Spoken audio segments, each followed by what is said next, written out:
Welcome to Paranormal UK Radio, created by Irene Allen and Mark Johnson. Twin Souls is hosted by myself, Philip, along with my twin brother Ronald Kinella, in association with the Paranormal UK Radio Network. A very warm welcome to all our listeners. Now tonight we're going to be talking about Destiny 2 and continue where we left off some shows ago about Destiny, UFOs, hopes and dreams. Hello, Ronald. Hello. So I want to begin really by introducing our listeners to a new book that I, Philip, have just released on Amazon. It's called A Passage Through Eternity, The Enigma of the Dead, UFOs and Aliens, and it was forwarded by Malcolm Robinson, who is another prominent paranormal investigator who's a true Scotsman by heart. And the book itself deals a lot with the psychic realm and also the UFO phenomena, of which both Ronald and I have been involved in for many, many, many years, just over 3 decades, I think. But what I wanted to relay within the book is my understanding of the psychic phenomena, which also can be, a lot of people can have a lot of different thoughts about how clairvoyants work and how the process takes effect. But within this book I make a correlation between not just the psychic part but also the UFO phenomena, of which I've theorized and postulated with something to do with the greys and of the abduction phenomena, which many people are aware of. And one of the things that led me into this research with regards to UFOs was, how is it that people are abducted? How is the process done? And we hear a lot of stories about the greys and about the famous small beings with large wraparound eyes and bulbous heads, diminutive bodies. And a lot of the reports stated by individuals on an abduction is that some are taken through walls and doors, or most notably when they're asleep. So when I had an experience back in 1989, which has been documented, the experience itself was more like a dream state than an actual abduction, but I did come out with physical scars. And most notably just recently, when I went to the doctors to have my right ear examined, there's something in there which the doctors found quite strange, but equally strange as they didn't pursue it. So if you're interested in reading the book, it's a big book, A Passage Through Eternity, The Enigma of the Dead, UFOs and Aliens, forward by Malcolm Robinson. Let me know what you think about it, and your views would be greatly appreciated. So I just wanted to tell our listeners of that book. Yes, and as I said before, I had no interest in UFOs at all. I had no interest in the paranormal. I ashamedly say that I thought mediums were all hoaxes until an incident occurred, one with our grandmother, when we were about 11 or 12, I think, and that was in Tashbrook Road in Middlesex, when we stayed with them in summer. And the second was an incident that happened to me when I was 13 years old, when I was taken against my will, and I've never forgotten this. I won't recap it now on this program because I'm going to do 2 talks based on it, and hopefully one of them will be on YouTube soon. I will explain the situation that occurred. But even then, after all that, I tried to deny it, because if you must know that in 1983, UFOs and paranormal was still a laughable dinner table topic. So it's taken great leaps and bounds for us to, all of us, to acknowledge this phenomena with a bit more seriousness. But in between that, as we're talking about Destiny, I had a very keen interest in robotics, especially with computers, and at the time they were releasing the first home computers, the Sinclair ZX81, so I always dreamed of building a robotic man. And this brings me to what we've just released together, is the final book in the trilogy of the Rock Bottom Twins series, called The Rock Bottom Twins and the Rise of Ramshack. Now, I know it's fiction, but this program is all about the supernatural and all wonderment. But he, the robot himself, Ramshack, becomes assertive and turns the tables on his masters. Consequently, he has them arrested, and he's thinking up a devious ploy of what to do, and they've got to find out what he's up to. But Ramshack is typical of the sort of mechanical friend I would have loved to have had when I was younger, not when he changes his mood, of course, but that is very strange when we talk about fiction coupled with UFOs, because people will automatically assume that you've conjured the things up. But the incidents which Philip and I are talking about, the supernatural, have always followed us, even from children. Always followed us, even seeing the UFOs, and we didn't ask for it. Now, I must make it quite clear that I am not an abductee. I had an incident when I was 13. It's the only one I can remember with beings. I'll explain that at my talks and then perhaps later on in the future. But it left a profound mark in my life, and they showed me something extremely horrendous. It was horrific at the end, and I've never, ever forgotten it. And this was about 1983, I think, 1982 or 3. Yeah, because, when I was a kid growing up, I was always interested in UFOs, and that might go against me because any doctor or medical professional will say, oh, it's because you were, you'd read lots of books on UFOs and you were influenced by the films. But I negate that completely, because the first sighting of UFO that I'd seen, consciously seen, had been in Luton, of all places, where I'd gone to go and get a drink at night, and in the kitchen in the old Victorian house that we used to live in, and raising the glass up to take a gulp of this orange juice, I believe it was, I looked out at the window, and there had been this huge cylindrical shaped object in the dark that just shot across the shed and zoomed away, and I was so terrified I dropped the beaker into the sink and ran into the lounge. Yes, I remember the incident. I remember it. You were terrified, weren't you? Where I found myself on my knees praying. My mother had been on the phone at the time, begging her to come out to see this ship. And when she'd come back, way up in the sky, when we'd opened the back door, there was an aircraft, and I was told that's what I'd seen. But I can categorically state for the record that that was not what I had seen. And indeed, going into our childhood, we had many strange occurrences of paranormal activity, or what would be called paranormal activity, because I don't know, it doesn't mean that we're special. I think we're all special, we're all unique, each and every one of us. What you're saying is we didn't ask for it, it followed us. I think they choose you. I think you are selected. I think you are picked. I don't know why. It does, as Philip says, it doesn't make you special. It's just one of those things. You're selected, and these have followed us. Even our parents have confirmed, our mother has confirmed, that we had people running around the house in a cottage in the middle of nowhere, and they could be heard, and it's only us in the house. So these things have always followed us. Yeah, and it's like I also believe that within the human biosphere, we are, after all, energy, consciousness, and I believe that the brain acts as a receptor because we receive information and send it out. And I also have understood that through this energy, that there may be other dimensional forces that are drawn to certain people's what they would call aura or energy field that stand out from, basically, say, a negative person. They always say narrow-mindedness. Well, that actually indicates that the person's consciousness is operating on a low level frequency, and someone who is wide open, not gullible by the way, but wide open, is perhaps able to attract these other forces, knowingly or unknowingly.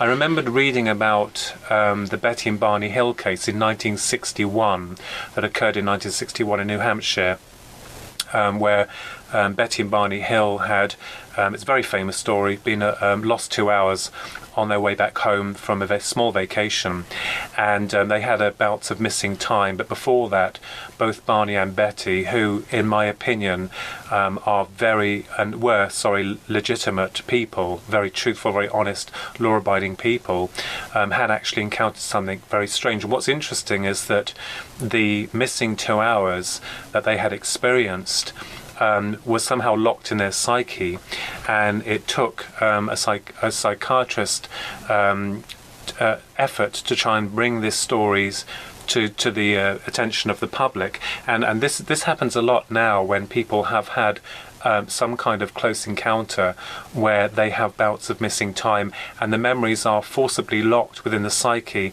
and sometimes aren't retrieved until something triggers it, or whether or not they need some type of psychological help to retrieve these memories. Yes, and to back that up, I think the military confirmed that they tracked the thing on radar. I tend to think that anything like that which happens and has a degree of authenticity about it, and any other incident that occurs, it's always poo-pooed by many people. I mean, for example, you have lecturers on YouTube who give accounts of their experiences, and you are met, you find, with a degree of trolls and people who will tear the testimony to shreds. I call them the armchair critics. They don't go out, they don't study it, they just read what other people have written and then follow like sheep. I'm sorry, I have to say it. And this is always duly noted with anything. I mean, I'm going to make you laugh, Philip. If Jesus Christ, bless his heart, arrived now and gave a speech, you can guarantee he'll have thumbs down. He'll have thumbs down. You'll get someone. He'd be stoned before he even touched to the ground, I think, if he came in a ship or however he appeared. But going back to what you were saying, Ronnie, about disinformation, that's been going on since the inception of the Roswell crash in 1947. Now, that has always fascinated me. And there has been speculation that, one, that it was a Mogul experimental weather balloon that came down. Rubbish. Which we all know is not right. And that the military themselves reported that they were in possession of a disc. And then they retracted the story, which is very well known throughout the world, and stated that it was this weather balloon. Yes, because they knew of the implications. They realised for the first time the implications of this disc, because the whole world had got to know about it, and they thought, right, we're going to contain it. Yeah, in those days it was easier to control a cover-up because people didn't have access to equipment like the mobile phones where you can film things, or advanced digital cameras that we have today. There has also been the suggestion that the craft was brought down deliberately by the military themselves using some form of exotic Tesla technology. Now, I don't believe that, because if the army had brought down that craft using some form of advanced technology, I believe that they would have been out looking for it and were able to track where it came down. However, it was a rancher who discovered the wreckage to begin with, and then brought in the army afterwards who went to discover this. So that pushes that theory right out the window. But what is interesting is that, the whole process of the Roswell conspiracy, as they call it, and I hate the word conspiracy theorist, because that makes the conspirator look mad, or it's a psychological weapon used by the system to make, don't listen to them, they're conspiracy theorists, don't listen to them. But I believe that all the way back in 1947, because it was relatively new or unheard of to have a crashed spacecraft come down, new laws and regulations were set in place by the American military themselves to tackle this problem, and created a formula that would work in order to deceive the public, basically. Yes, what made me laugh, I do remember reading an account of someone had made a comment, one of these trolls, saying that they can't believe that a highly intelligent species could crash a craft. Well, I'm not being funny, and I'm saying this with all due respect. Our pilots have accidents sometimes. Even the shuttle pilots have accidents. These things happen. They're not infallible. Evidently, they have their ups and downs. And these ships that have been collected by higher powers, obviously contain incredible technology. So much so that I believe that the Roswell incident itself, it took the scientists many years to try and fathom out some of this equipment, or as we are led to believe. And as they say, there's no smoke without fire. And I think this was the spearhead for operations, retrieval operations around the world, when they had dealt with this crashed saucer. And there were apparently supposed to be two saucers. One was discovered much later, so there is a speculation that on the night of the actual crash landing of this craft, or these crafts, there was a terrific storm, and this may have somehow interfered with the biological or electrical systems on board these crafts, which blinded them temporarily and caused the crash.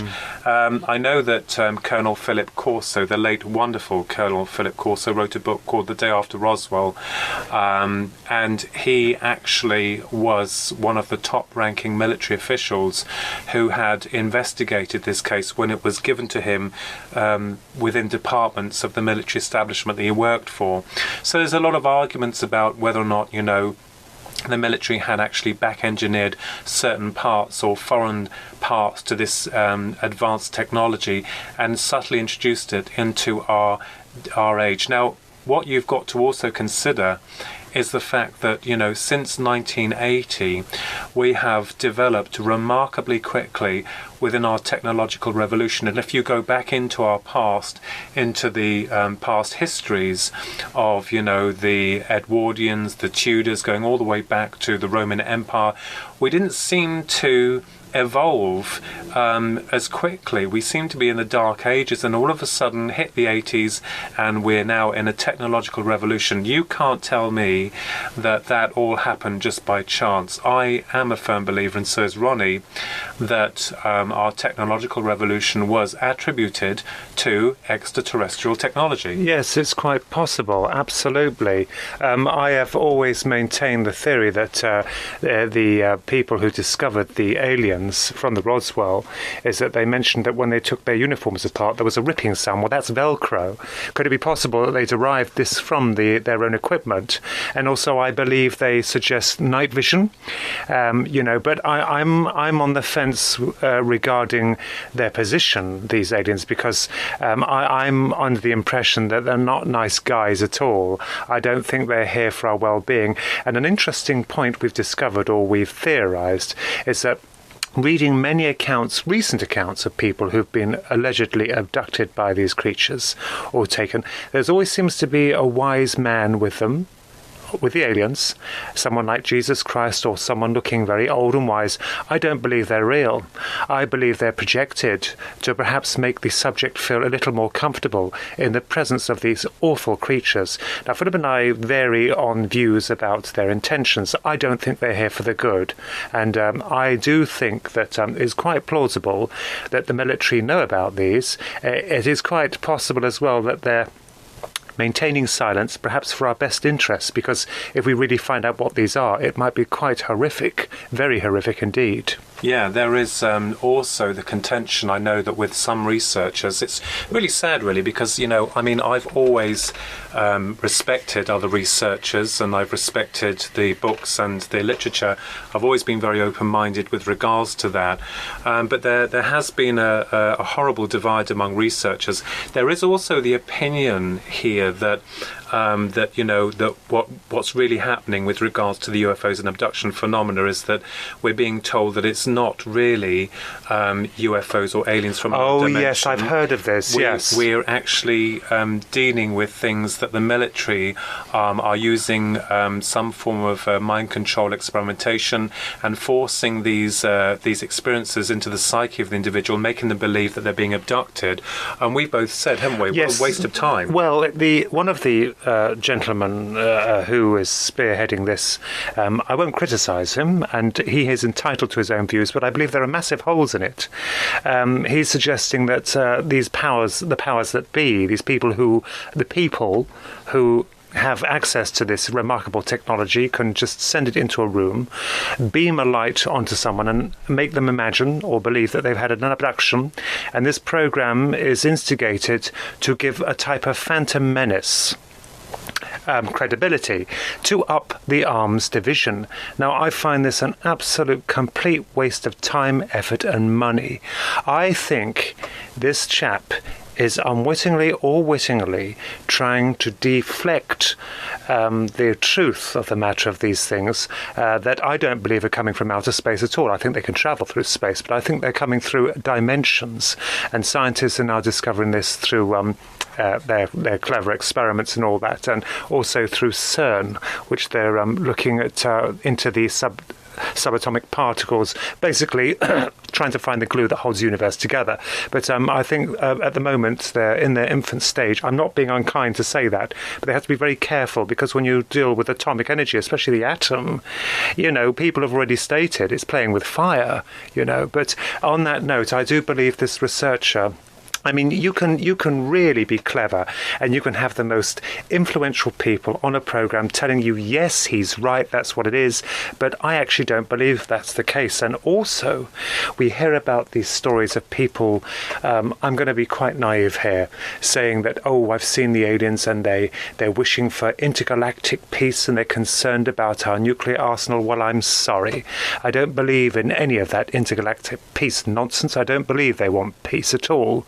There was incidents where they did disarm a number of nuclear missiles temporarily, and we're given the impression that they're concerned.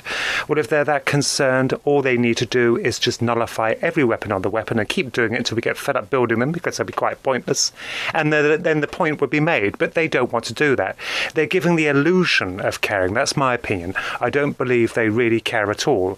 And I think this power above us and beyond us is quite malevolent. That's my own opinion of it. I've always maintained that theory. I don't believe in all this hippie, happy nonsense.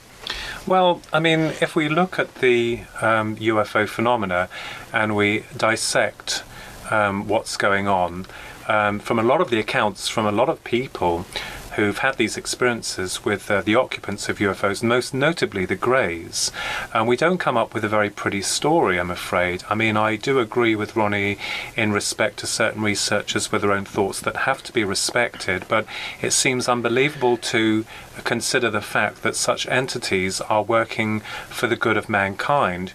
We have to ask ourselves the question as to why the whole drama has been kept secret, and if something's being kept secret, it means either one, it's not good, or two, that there is another hidden agenda behind that secrecy. Now, I don't doubt that the military establishment themselves have been working hand in claw with these said entities, and although we've been led to believe that such creatures operate on a physical, biological level, I don't always consider that fact to be plausible, because these beings are able to manifest themselves into any shape and any form in an instant.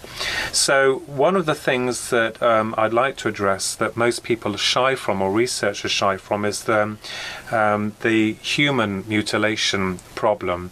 Now, I know that a lot of researchers and authors and a lot of people following the UFO fraternity movement are very much aware of the cattle mutilation.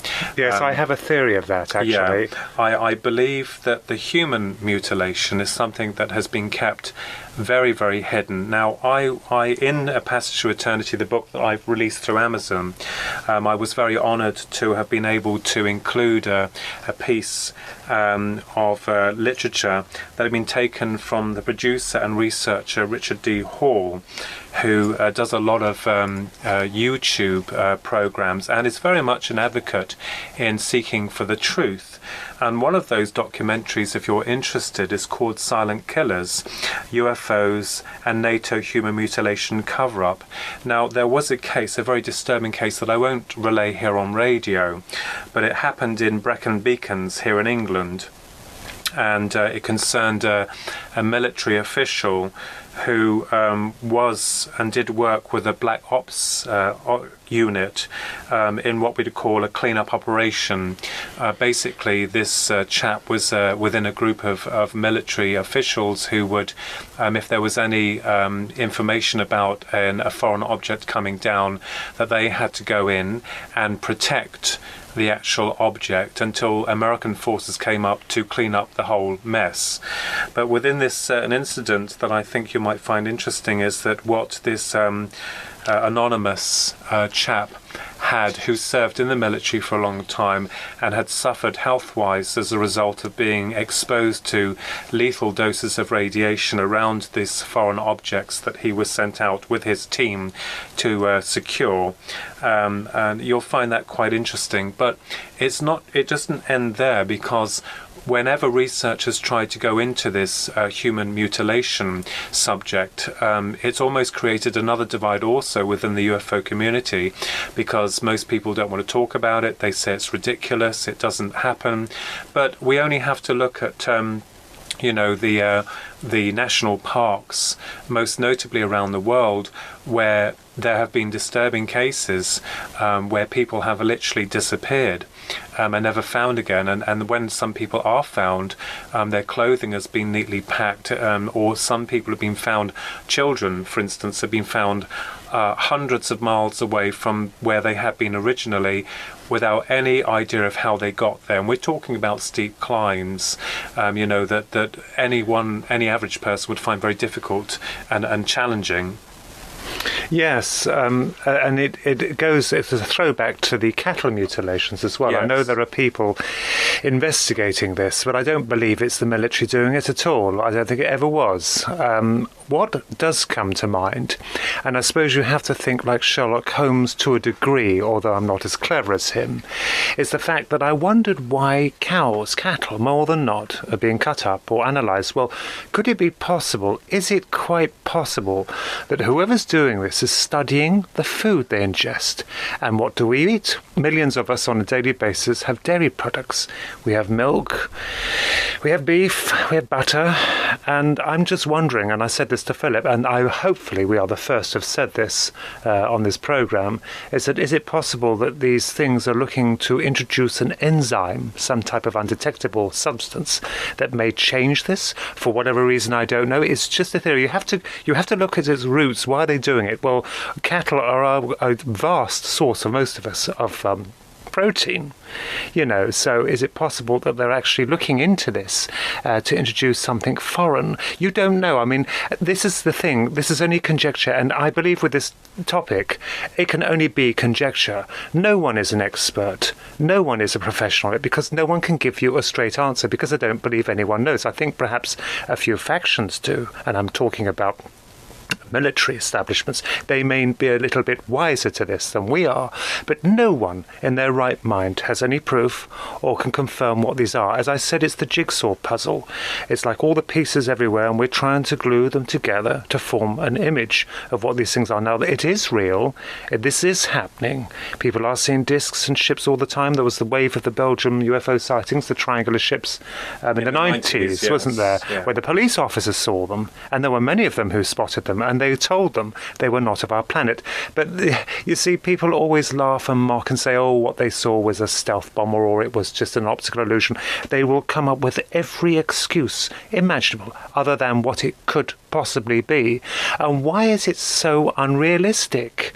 I mean, if people believe in Jesus Christ and God and their deities that don't even have any form, there's no proof of them. It's dogma. They're more inclined to believe in them than they are the UFO enigma. It astounds me. I've got nothing against God, because I believe in a deity. I believe in a supreme being. I believed in Jesus Christ as something happened. But it just amazes me how people can always turn against the hypothesis of an extraterrestrial force or another power that may be infiltrating our atmosphere or dimensions and visiting us for reasons we do not know. There is the theory also that perhaps that through these so-called abductions or this experimentation on humans, that the human form is being redeveloped.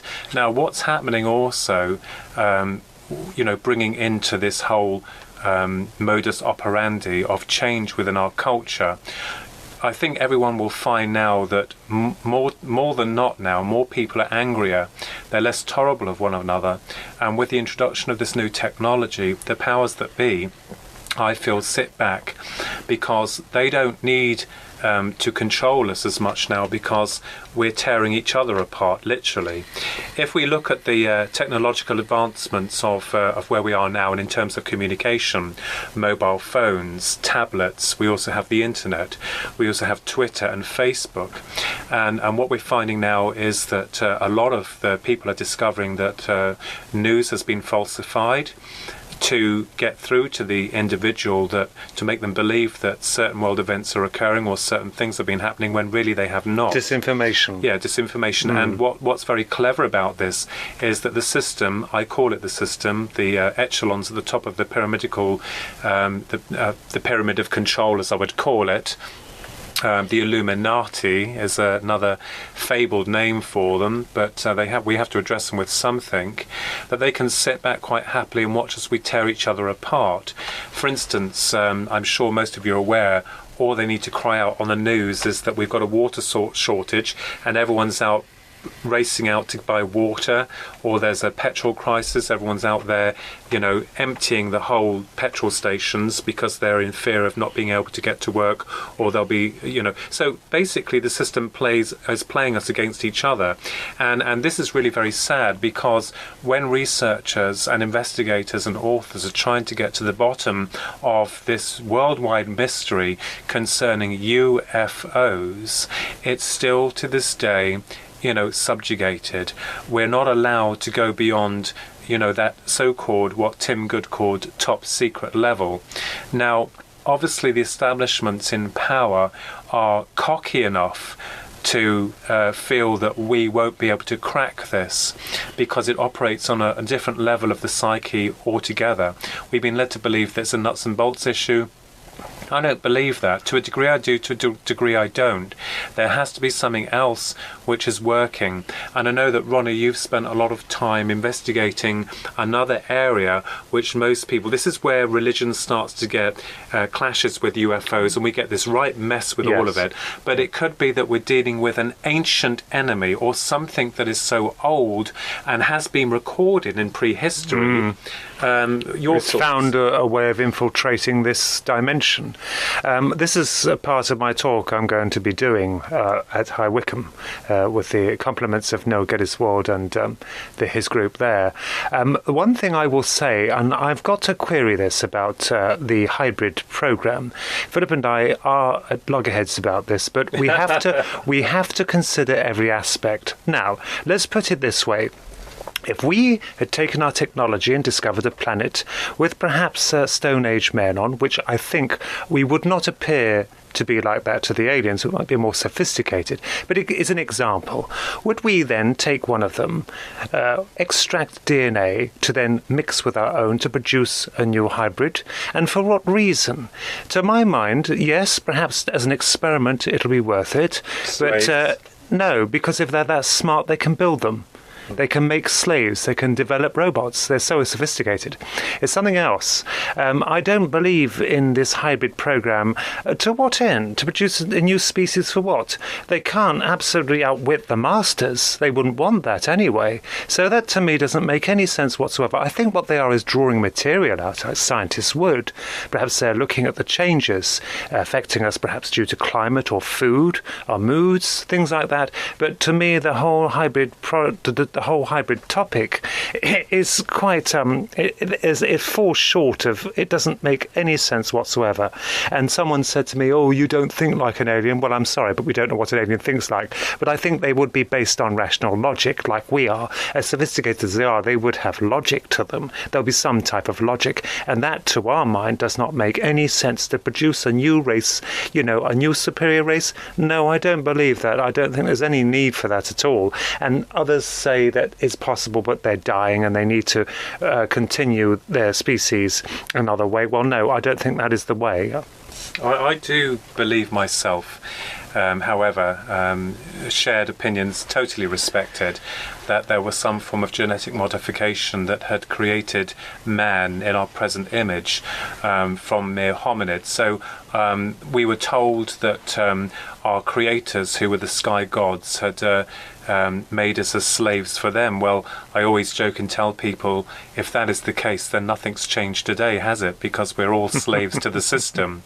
There may be other areas that we need to explore with regards to this genetic modificational program, with regards to genetics, that I think alludes many researchers. So I totally respect each researcher's thoughts and where they come from. But I personally myself, Philip, believe that there was some type of modification with our genus going back into ancient times, and that this has been hidden by the higher establishments, especially religion, which tried to control most of the human belief systems and thoughts. I'm not disputing that they haven't been here for long. It seems to me that they've been here for a very long time. Oh, yes, a very long because time. of cave paintings and monuments that have been discovered praising these sky gods. Yes, the trouble is we don't know which ones we're dealing with.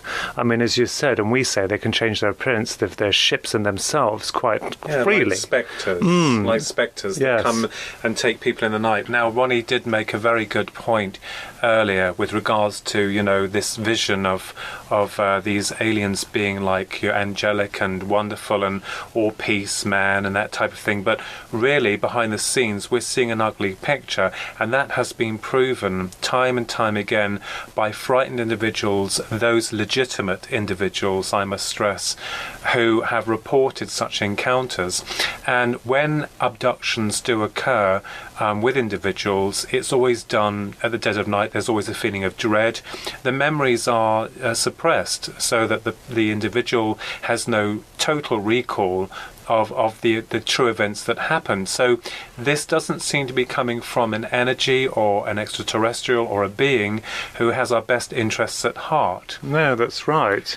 I mean, I've said all along, I mean, they keep telling people that they're concerned, and we hear this again and again. There's a pattern to it. And also the fact that they're very concerned about the nuclear fallout that could happen if we do have war. Well, but God, they could stop it in an instant. And then there's people arguing the case, well, if they stopped it, they would expose themselves and there'll be trouble. No. It doesn't make any sense. That's why I think they're deceiving us. We are being deceived. Totally deceived with this fallacy of their concerns. I mean, we found out, sadly, that a number of people in the past have fabricated apparent or alleged encounters with extraterrestrials, the Nordic kind, I believe, blonde-haired, blue-eyed, who took them to Venus or Jupiter or whatever it was, and it was all peace and love. I even knew when I read the books that it was a load of old cobblers, excuse the French.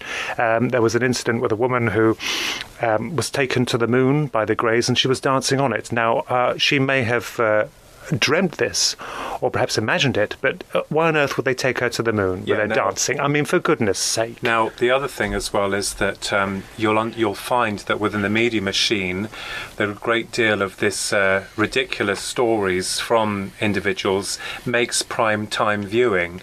And of course, that's exactly what the systems subtly want to do, to program into the minds of the viewers. Look at this. Look at her story. We'll show it, but just see how ridiculous it is. And most people say, oh, what a load of old rubbish, I'm going to go back to watching whatever program and not be interested in UFOs. But really, the real investigations that's going on behind the scenes is what I call the underground movement. That's what I love about the UFO phenomena, where researchers do and should respect other researchers along with their thoughts and opinions. They don't always. No, but in my books that I've always respected everyone, and that we have this underground movement because it's left to the layman or the scientist who wants to, try and, come forward, but at the same token suffers through their life. Yes, and it doesn't help on YouTube where you have so much absolute fabrication and fakes. I'll give you an example. I mean, I'm hoping that I'm rational-minded. I think I am. I don't like nonsense. I don't elaborate like Philip. We don't have any kind of nonsense regarding that. There was an incident where these people had allegedly discovered these giants that used to walk the earth. They'd found the skeletons of them, and I believe several of them had discovered at different parts of the world. Well, they had one exposed. It was quite big, and I looked closely at it using my software, and I was very fortunate to get a glimpse of its skull and its teeth. Now, I don't know what drew me to it, but I noticed a particular crack in a particular tooth on a particular side of this skull's face. So I then looked at the other skeleton in another part or region of the world, and he happened to be exposed where the skull was visible, and lo and behold, he had the same crack and the same tooth, the same side. So it had been photoshopped. So what I did was, I'm not nasty, but I can't stand fabrication. I hate it. People who lie and deceive, they muddy the pool for researchers. I wrote to this group. I can't remember who it was. It was years ago. And I told them, you do realise, don't you, that this has been copied? These are fake because your giant skeleton, a particular tooth, has a crack on. I felt very proud because it was like Sherlock Holmes. I never heard from them. And to this day, I believe they're probably still circulating this nonsense on YouTube. There was another incident where these UFOs, someone had photoshopped them in, because I deal with CGI, work with ZBrush. Now, it doesn't make me an expert. I'm not. I never declared that. But you have a knack of knowing what is CGI and what is natural. You do. And I watched this footage of these apparent ships flying across the ocean. Well, firstly, they're in full view of the people in the sea. They're not looking at them, and they're big enough. They're just playing around in the ocean, so I know it'd been dubbed in. And I wrote an account of it saying, well, this is absolute forgery. And I had someone who wrote back on there, made a comment and said, you prove to me, basically, I think, who the hell do you think you are? You prove to me that these are fake. And I said to him, you prove to me that they're genuine. So we're loggerheads, you see. But at least we're sensible enough, or hopefully smart enough, to deduce a lot of it. I would say 99% on YouTube is fake. There are some good ones, and I do believe there are some very credible witnesses, some incredible things that happen, but it's very, very rare. It's like going back to the missing people, or people that go missing. I know that we have... Yes, that's frightening. Yeah, yes. that, a lot can be accounted for, those that are having problems, or, they're murdered. But what's interesting is that with David Paulides, an American ex-police investigator, with his Missing 411 research into the national forest areas, that's very disturbing. Although David Paulides doesn't give any hint as to what he believes is really going on, because, with all due respect to himself, he can't put himself in that area because he'll probably be swamped by lots of people telling him what they believe it is. Wasn't he a police officer? Yes, and he actually has written these very good books that are very, it's like written by a detective, basically, but the cases within them are very disturbing. So it appears that the UFO phenomena itself encompasses a lot of other paranormal activity. I know that the author John A. Keel, one of his books that I had when I was younger that fascinated me, and I've recently repurchased on Amazon because they republished it, Strange Creatures from Time and Space. He was another brilliant man that speculated as to the true nature of the nuts and bolts syndrome of these objects, and I know that he was very much involved in a lot of the areas of the paranormal, but that he was a no-nonsense guy as well. So, you can see that a lot of researchers and investigators have had to deal with it themselves, and those people that are at the top of the social pyramid of control, many of the servants who have worked under them have actually tried to come forward, and even they themselves know a little bit about what's going on, and more times than not, if they're unlucky, they get bumped off, or something strange happens to them. I know there's another book that I've been reading that I think a lot of people will find very interesting to read, and this is also available on Amazon, and I don't mind pushing other authors and researchers' work. That's what we're here for, to help people out. It's called Incident at Devil's Den, a true story by Terry Lovelace, Esquire, and he was a former Assistant Attorney General. Now, in his book, it's called Incident at Devil's Den, Compelling Proof of Alien Visitation, Alleged Government Involvement, and an Alien Implant Discovered on a Routine X-ray. What's interesting is that when I have been reading his book, which, by the way, is, I can't put the thing down, and I shall be eventually reviewing it on Amazon for the good man himself, there's a lot of the parallels that happened to the gentleman is very much matched by a lot of things that happen today. For instance, he was talking about this other client that came to see him with regards to photographs that she had supposedly caught of a UFO, and one of the pictures did actually indicate that there was physical evidence of a craft being photographed on the tracks of a railroad. However, mysteriously, these pictures went missing, and the chap himself went through a lot of missing time, and he's been struggling to try and understand what had happened to him. But with many of these encounters, it's not just one incident. Many victims to this experience, and I'll say victims to those who have negative experiences, normally have more than one encounter. They're normally followed by a lot of other strange things happening throughout their life. So I've had a lot of emails from people coming through stating that they've had this happen to them and they've had that happen to them, kind of like looking for some kind of closure. And I'm always happy to respond to them to the best of my ability in making them aware of the fact that no, they're not going mad, and that I can attest to that fact because both me and Ronnie have both had these strange experiences throughout our life, even since childhood. Trying to piece it together is another thing altogether, because that is the most difficult part. Because there is also the contention that, with regards to what's going on with people, that there are higher establishments who know about this and are interested in said individuals. I did say this before. Perhaps they're protecting our interests. Perhaps they are being kind. Perhaps it is quite horrific what they know, and they're just playing safe. I'd like to say I do have admiration for a number of researchers. I've always had admiration for Jenny. I've got a lot of them, yeah. For Jenny Randalls. I have admiration for Jenny Randalls, who I used to read a lot of her books, certainly in the 90s, and I'm hoping she's going to bring another one out soon.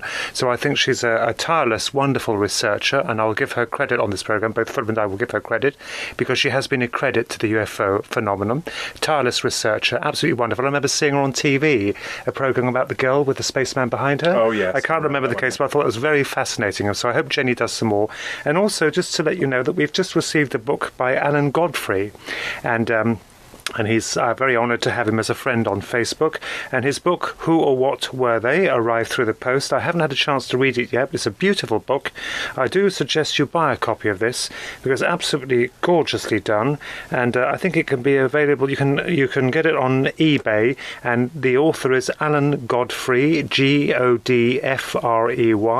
and it's called Who or What Were They? And it looks fascinating. Now, Alan was a police officer himself. I don't know if you remember the incident that occurred some years ago, where he saw one of these UFOs and experienced something quite horrible on board. So we're looking forward to reading that as well. So yes, as I said, some of the researchers have been wonderful, and I believe they are level-headed, and you need people like that, because they look at it black and white, like Sherlock Holmes. They try and make deductions. And the one thing about Jenny Randalls I was fascinated about, this picture of this spaceman that appeared behind a little child in a field, and it was wasn't it by a military complex or something? No, the actual event itself was that when the photograph had been taken, that there had been the launching of a rocket halfway across the world. That's right. And they didn't know whether or not it was somehow connected to this very strange incident. Again, when you're dealing with the UFO field, it always comes with a level of high strangeness. The Oz factor. The Oz factor. Well, Jenny Randalls coined it the Oz factor. She's accredited with that. And I know that when I met a lot of the guys in Arizona at the UFO conference there, I met with Travis Walton. He's a great guy. And also Kathleen Marden, who is the niece to Betty Hill. That's right, yes. Along with Dr. Stanton Friedman. We talked and chatted a little while there. And I met up again with Nick Pope, who was the former Ministry of Defence official that dealt with all the UFO files here in England. I met up with him again. And a lot of other people, Dr. David Jacobs. You do meet some wonderful people. I haven't had the honour to meet them, but you do meet some very wonderful people. So, and what's interesting is that when all of these people come together and they're pooling their ideas all together with regards to the UFO field, and I think it's fun, I think it's really interesting. I mean, you get some people who are dead against what other people are saying, but I always say that, we have to have an open mind, and we have to explore explore this to the best of our ability. Have an open mind. If there's something that rings true for you, that's great, that's good. But don't let anyone else forcibly make you believe in something. This is exactly why we've got the problems today. It's like in the past, organised religion tried to control other people and still does today. It's also like social structured network systems. If someone's different from someone else, they're rejected. Well, a lot of this is changing, but what's also changing is the fact of how we communicate with one another through the advancement of technology. I'm sure that you know that the mobile phone has dominated the world now. Yes, I was going to say, I got this feeling with the new age technology that humankind is being steered into a clinical way of thinking. Yeah. It's quite frightening, really. I mean, you can see it all around you. Certainly, I mean, we're not old, we're nearly 50, but certainly when we were children, the world was a different place then, as it would be for people prior to that. But certainly we have seen a change, and it's quite ugly.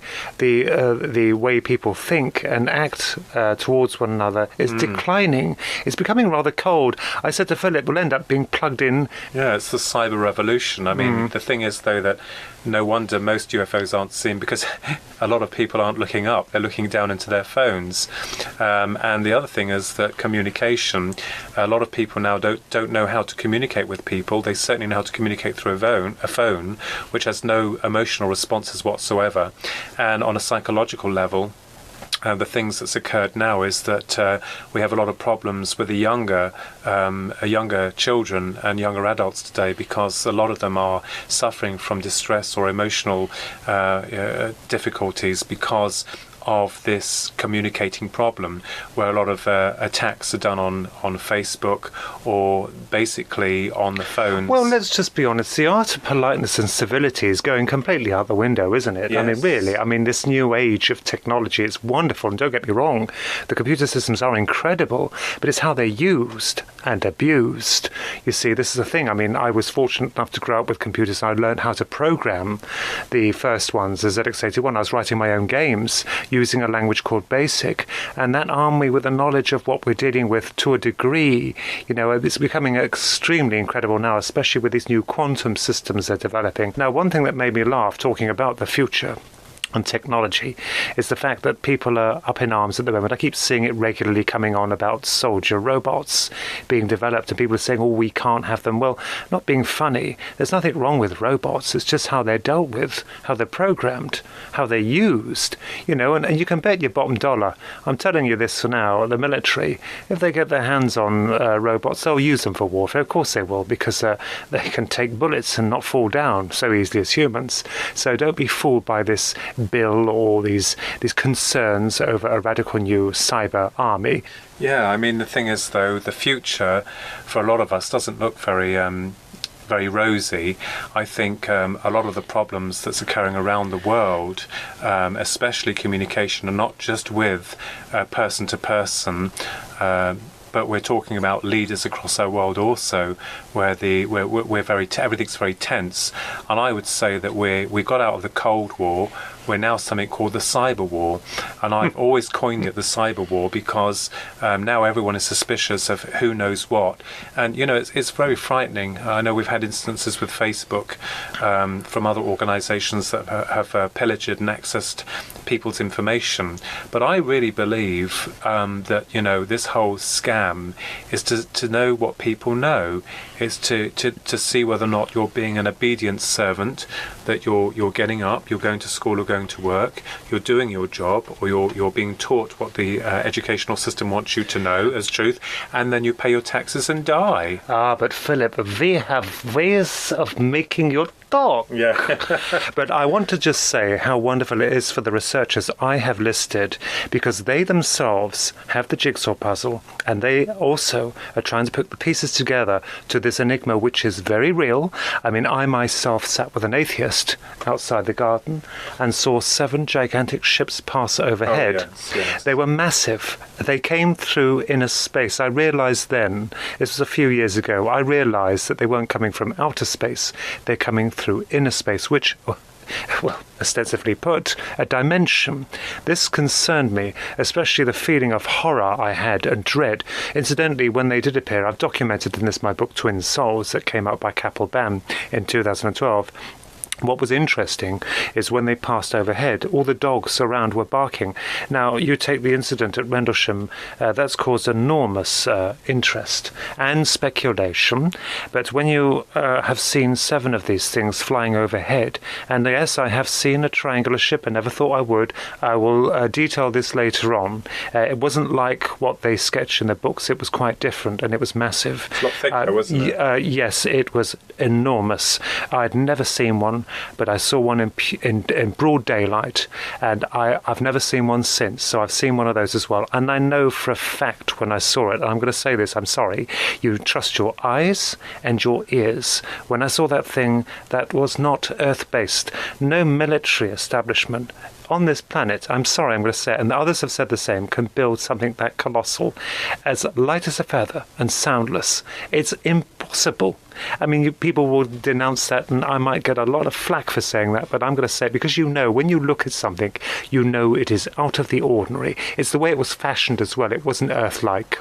Well, I believe that the military have back-engineered certain technologies. I'm not disproving that, but not to the size you're talking of, because there's no way that they would, that I would fly a secret military craft over civilian airspace. No, you wouldn't, would you? But, the thing that's interesting is that with regards to these new technologies, researchers are now warring against each other because we don't know with what we're seeing to some degrees whether or not it's man-made or extraterrestrial. Oh, I think when you're in their presence, you damn well know. Oh, what yeah, they are. I know. But from a lot of witness testimony, it can be very confusing in the light of day and with regards to witness testimony. Yeah. But I do know that both you and I have seen a lot of UFOs in the past. Yes. And at the end of the day, you're left to having to explain yourself, trying to say to people, well, this is what I saw, and other people will say to you, no, this is what you saw. Yes, your credibility goes right down the pan, doesn't it? I've always said, when you're thrown to the wolves, ostensibly you have absolutely nothing to lose. No. You have nothing to lose. So when your reputation's gone, well, you're open to anything. Yeah. So I think, this show has been to point out a few things that both Ronnie and I discuss about and we talk about and we're very interested in. If you've got any comments or opinions, you can find us on the website. There's ronaldkinsella.com or there's philipkinsella.com. You can write to us and tell us your views or your opinions or your experiences. And also that, look out for the books as well that we've mentioned from the other authors, and take a look at A Passage to Eternity, The Enigma of the Dead, UFOs and Aliens on Amazon, and of course Ronald's children's books as well. Yes, part of the destiny. I think we were destined to write them because we always wanted to work on these children's books and things, but they are illustrated by us. Philip and I have done black and white illustrations coupled with now digital. They are based on Boogle and Buff Kingsmillion, identical twin brothers. They get themselves into a lot of trouble. They're 60 years old. They're not children. We always found that children find old men both sinister and laughable, so that's why we made them as they were. And they build this robot called Ramshack, who becomes assertive. It's an old tune, yes, but even so, they're very humorous. And the first one, the Rock Bottom Twins, has been rewritten completely. It's not a selling gimmick. I just felt that when they were first published in 2006, and we retained the rights for them when they ceased publication, we've reissued them with Amazon, and I felt they just needed a facelift, so they have gorgeous new covers. So please do look out for them. They're called the Rock Bottom Twins, and there's 3 of them. Okay, that's it for this show. You've been listening to Twin Souls in association with the Paranormal UK Radio Network. Keep safe. Stay safe, and if you see any UFOs, let us know. And we'll be back next month with another interesting story about a guy who's been doing a lot of research on rock formations and with the evidence of alien intervention. So it's goodbye from me. And it's good night from me. Yes, good night.